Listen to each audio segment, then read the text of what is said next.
البدع والأهواء، أهل البدع العقائدية وأهل البدع السياسية. نقول بيننا وبينكم السلف، بيننا وبينكم الكتب، كان فيقول البدع بيننا وبينكم. Bismillahirrahmanirrahim. Qala al-Imam al-Bukhari rahimahullah al-khamis ba ayyul islami afdal. Yang kelima, bab Islam apa yang paling utama. Qala al-Imam al-Bukhari rahimahullahu taala al-hadisul hadiyah asyara, hadis yang ke-11, haddatsana Sa'id ibnu Yahya bin Sa'id al-Qurashi.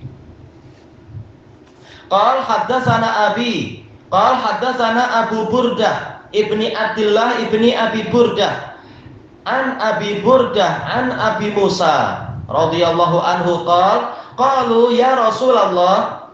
Ini berarti apa? Hadis Abi Musa al-Asy'ari radhiyallahu an, yaitu para sahabat bertanya, ya Rasulullah, ayyul islami afdal? Wahai Rasulullah, Islam apa yang paling utama? Qal man salimal muslimuna min lisanihi wa yadihi, yaitu orang yang mana kaum muslimin selamat dari gangguan lidah dia dan tangan dia. Baik. Sebenarnya inti hadisnya sama ya, bab sebelumnya dan bab yang ini. Hanya saja kalau bab yang sebelumnya itu membahas apa? Muslim yang sebenar. Al-muslim man salimal muslimuna min lisanihi wa yadihi. Hadis Abdullah bin Amr ibn al-As diriwayatkan oleh Bukhari, dan juga apa? Hadis Jabir diriwayatkan oleh Muslim. Nah, sekarang yang di hadapan kita itu adalah Islam apa yang paling utama. Intinya sama sebenarnya. Baik. Dalam riwayat yang lain yaitu apa? Hadis Abdullah bin Amr ibn al-As diriwayatkan oleh Imam Muslim. Para sahabat bertanya, ya Rasulullah, ayyul muslimina khair? Muslim apa yang paling bagus? Baik. Maka Rasulullah mengatakan apa? Man salimal muslimuna min lisanihi wa yadihi, yaitu seseorang yang mana kaum muslimin selamat dari lidah dia dan tangan dia. Inti hadisnya sama ini. Hadis Jabir, hadis Abdullah bin Amr, demikian pula yang ana sebutkan sekarang ini, sebutkan tadi hadis siapa tadi itu ya? Hadis Abdullah bin Amr, tapi yang diriwayatkan oleh Imam Muslim. Baik.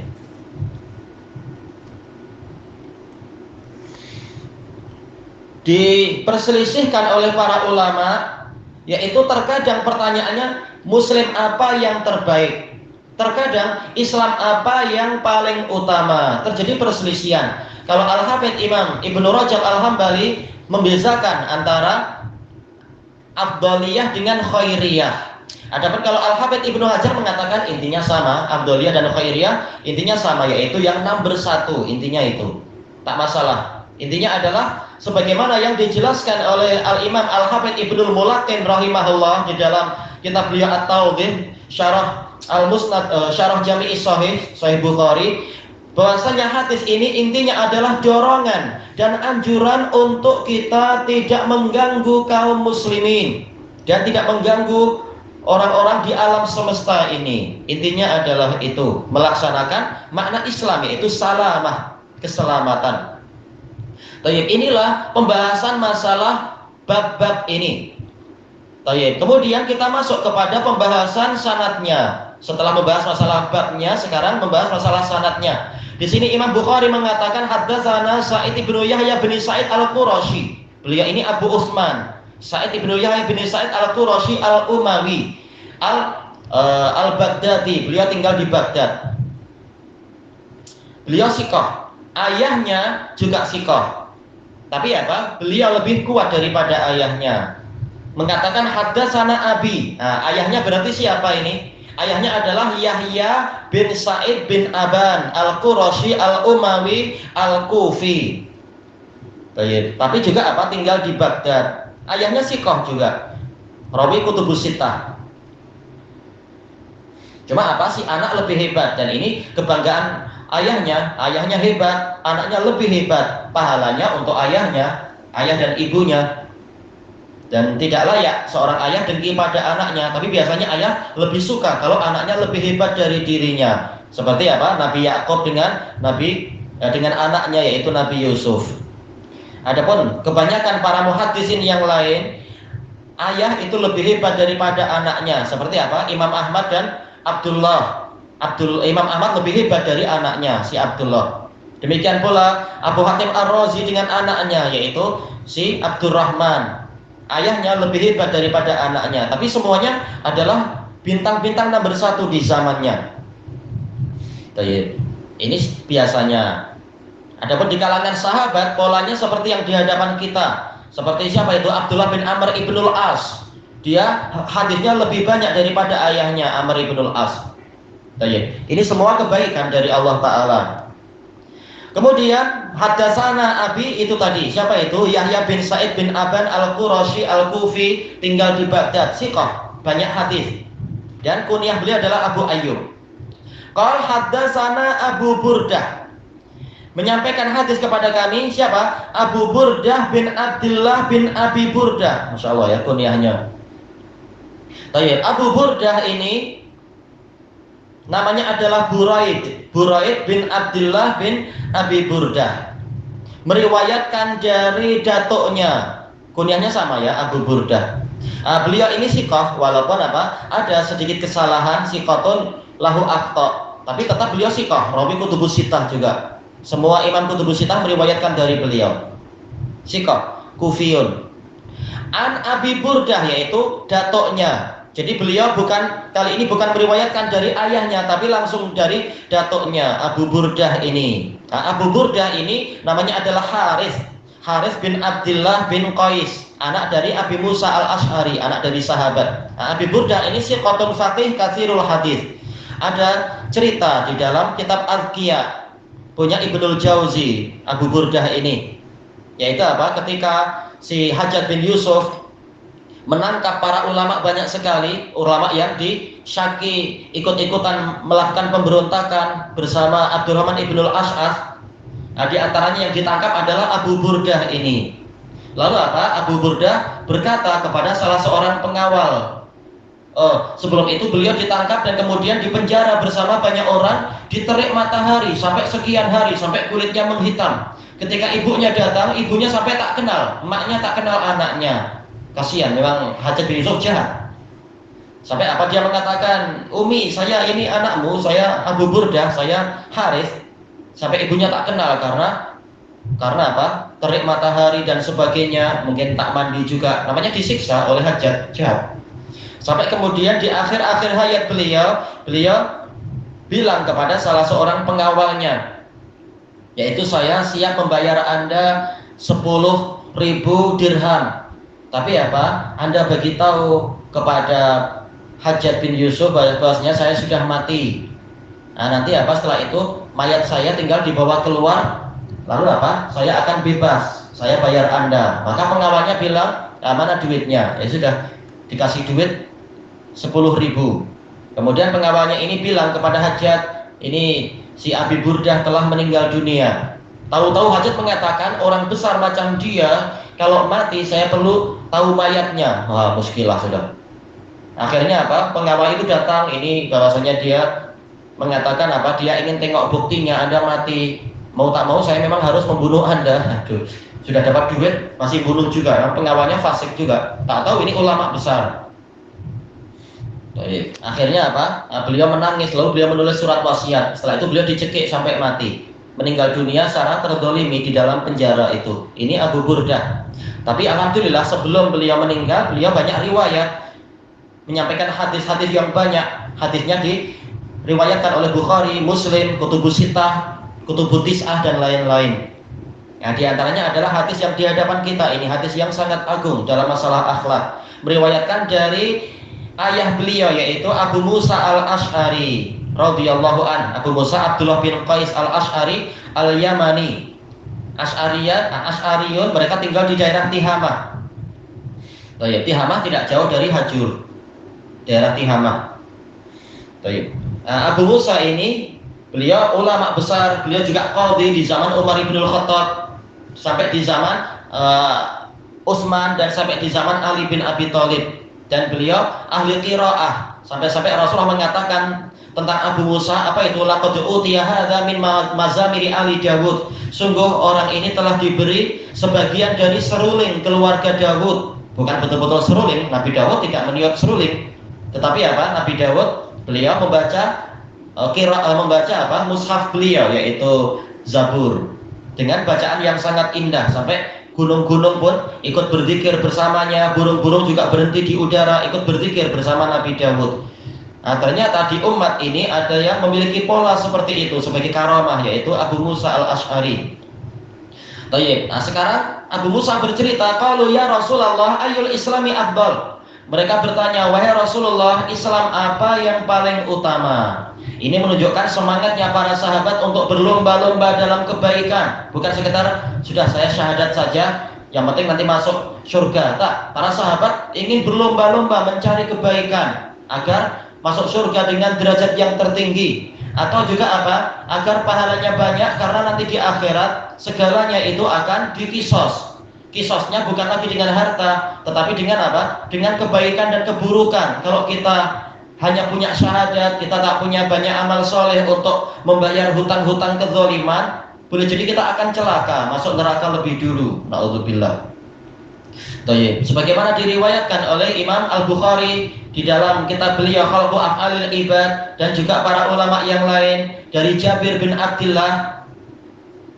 Jabir baru saja kita sebut itu ya, termasuk yang meriwayatkan hadis al-muslim man salimal muslimuna min lisanihi wa yadihi, diriwayatkan oleh Imam Bukhari, Bukhari dan Muslim kalau tak salah. Iya, Bukhari juga. Nanti kita akan lewati hadis itu, hadis Jabir.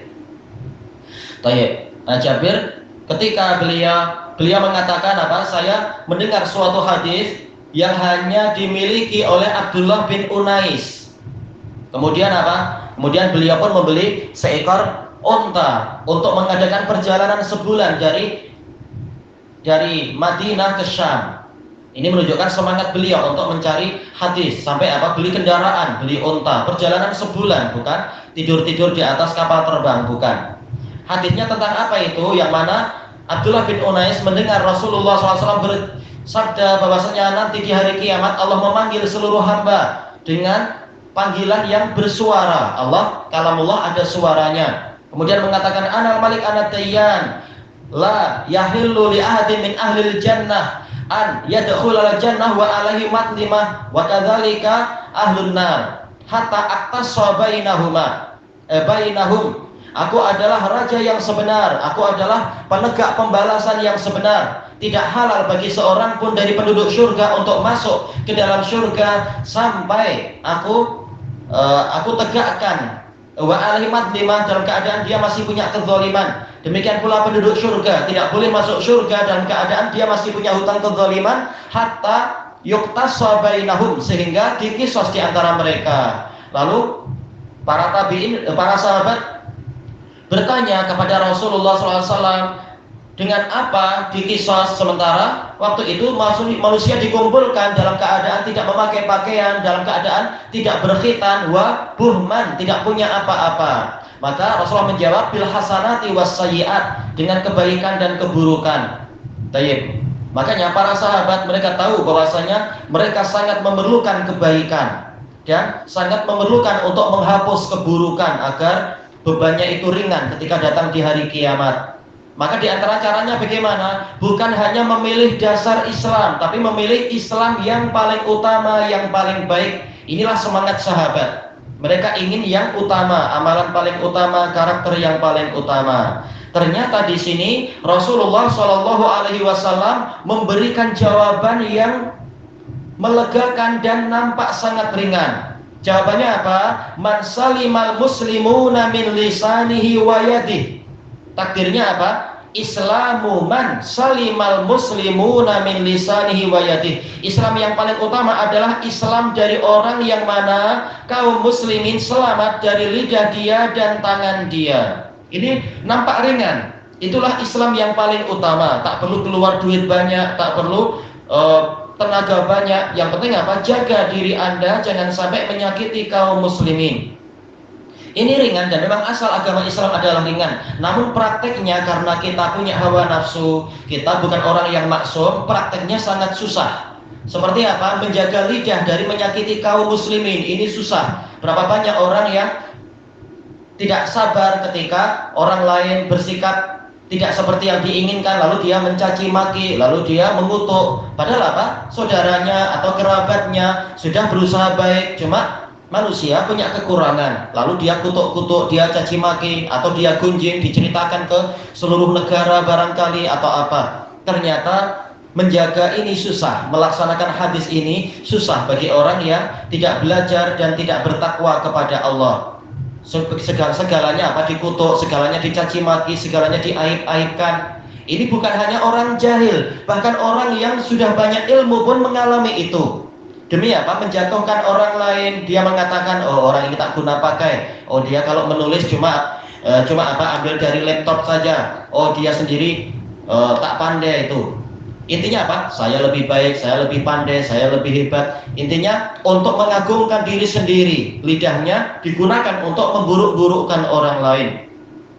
Padahal para salaf sudah mengatakan barang siapa dulu ada orang-orang yang dia itu terpelihara, tidak diketahui aibnya. Namun tatkala dia mulai memburuk-burukkan orang lain, akhirnya nampak aib dia sendiri dan dibicarakan oleh orang lain. Ternyata efeknya buruk. Ternyata hadis Nabi ini walaupun dia nampak sederhana dan ringkas, tetapi prakteknya itu sangat mendalam dan memerlukan kerja keras dan kesungguhan. Demikian pula masalah tangan. Ternyata tidak sesederhana itu. Berapa banyak orang yang begitu mudah tangannya untuk memukul orang lain, menampar orang lain, atau mungkin menyakiti telinga orang lain, atau juga membuat jebakan-jebakan, atau menulis dengan tulisan yang menipu orang lain. Boleh jadi para sohafiyun, yaitu para wartawan yang mereka menulis dengan berita yang nampak hebat, ternyata itu merusak kehormatan orang lain, menipu dan seterusnya. Atau orang yang jadi saksi, menulis persaksian yang palsu, atau seorang bendahari yang dia menulis angka-angka yang palsu. Ini mengganggu muslimin dengan tangan dia. Semuanya masuk di situ. Demikian pula orang-orang yang membuat bom untuk jadi teroris, jadi pengganas. Tangannya dan kepandaiannya digunakan untuk menyakiti orang lain, untuk merusak bangunan, untuk mengacaukan keamanan dan seterusnya. Ternyata jadi seorang muslim itu tidak sesederhana yang dibayangkan. Makanya hadis ini walaupun dia sederhana, ternyata dia memerlukan pemahaman dan juga memerlukan perhatian yang sangat mendalam. Disebutkan oleh Al-Hafidz Ibnul Mulaqin rahimahullah di dalam kitab beliau At-Tawdih Syarah Jami'is Shahih, bahwasanya ini termasuk jawami'ul kalim, termasuk ucapan yang mencakupi makna yang sangat mendalam. Hadis Nabi pendek tetapi ternyata maknanya sangat mendalam. Tidak semua orang mampu melaksanakannya kecuali orang-orang yang mendapatkan taufik dari Allah, dan hasilnya akan sangat penting. Barang siapa menjaga lisannya, akan sedikit aibnya diketahui orang lain dan akan sedikit dosa-dosa dia. Sebagaimana di asar yang disebutkan oleh Umar bin Abdul Aziz, beliau mengatakan barang siapa yakin bahwasanya ucapan itu termasuk amalan, maka dia akan menyedikitkan ucapan. Berapa banyak orang yang mengucapkan sesuatu ternyata menimbulkan dosa. Maka dia perlu berhati-hati, jangan sampai berbuat dolim kepada orang lain dengan lisannya. Demikian pula masalah tangan. Berapa banyak bencana terjadi disebabkan oleh tangan-tangan umat manusia. Allah Ta'ala berfirman, "Fabima kasabat aydikum." Itu sebab bencana itu disebabkan oleh ulah tangan kalian. Dalil banyak sekali tentang masalah ini. Makanya barang siapa dia mampu menjaga lidahnya dari keburukan dan menjaga tangannya dari berbuat kejahatan, maka dia akan mencapai Islam yang paling utama. Berarti hadis ini mendorong kita untuk selalu menjaga diri, menjaga lisan, menjaga anggota badan dan yang lainnya. Dan kata Al-Hafidz Ibnul Mulaqin, hadis ini menjadi bantahan terhadap orang Murji'ah, karena orang Murji'ah mengatakan Islam itu tidak berkurang. Sebagaimana iman tidak berkurang, maka Islam juga tidak berkurang. Sementara hadis ini menunjukkan Islam itu ada yang sempurna, ada yang kurang, ada yang utama, ada yang kurang utama. Tayyib. Tidak semua muslim mencapai tingkatan ini. Berarti apa? Islam itu bertambah dan berkurang. Islam itu boleh sempurna, boleh cacat. Sebagai bantahan terhadap orang-orang murji'ah. Tayyib. Ilahuna wallahu a'lam. Subhanakallahumma wa bihamdika la ilaha illa anta astaghfiruka wa atubu ilaik. Walhamdulillahi rabbil alamin. Jazakumullahu khairan.